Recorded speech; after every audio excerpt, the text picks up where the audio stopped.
હસલા તું કેમ છો અણહરો તારી ચાંચ કેમ ગઈ જતી અમુક સમયે માણસના મોઢે ઋણ ન હોય કાંઈક દુઃખ હોય ને પ્રકાશભાઈ એની મોજ વહી જાય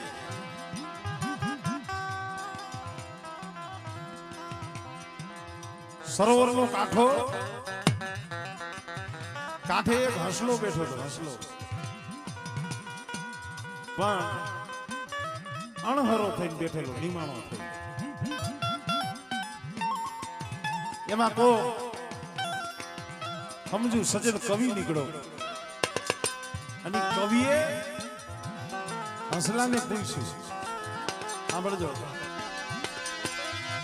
મારા મેરા મનના હસલા તું કેમ સોયલ હરો એ તારી ચાચ કેમ ગઈ ઝુકી ઝુકી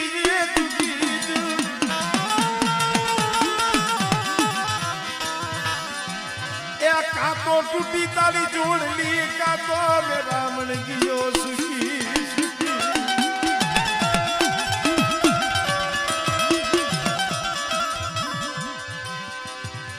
કાતો તારી જોડી તૂટી ગઈ કાતો મેરા મન સુખી ગયો હોય તો ભાંગતા મોઢે હસલાઈ જવાબ આપ્યો સાંભળો કમી હું નથી અણહરો હું કાઈ માંદો નથી બીમાર નથી હું નથી અણહરો મારી સાસ નથી ગઈ ઝૂકી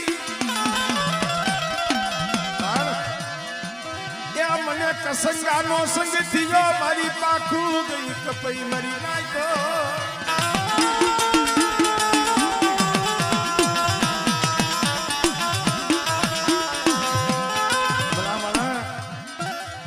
બેહોને તો ક્યાંક હસલાની બેઠકોમાં બેહજો બાકી કસંગાનો સંગ થઈ જાય ને તરત જોવા અમારે કવિએ કીધું છે પાંદડું જોઈ અને પરખાય ઝાડવા તણી જાત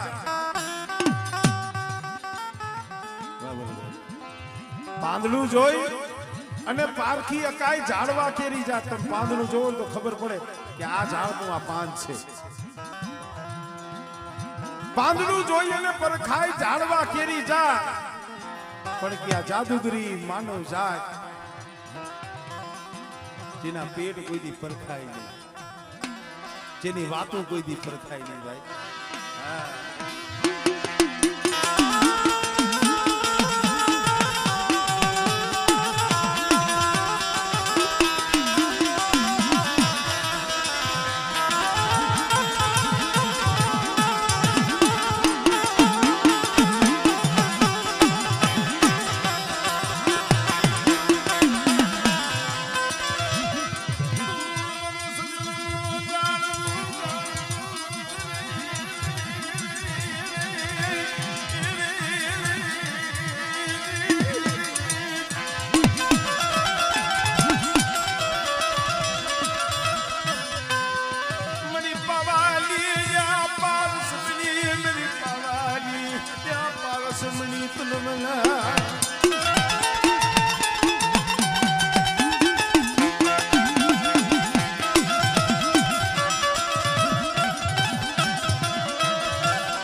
આવી રીતે રાજ ભાગી મધુરી રાજ બનેલી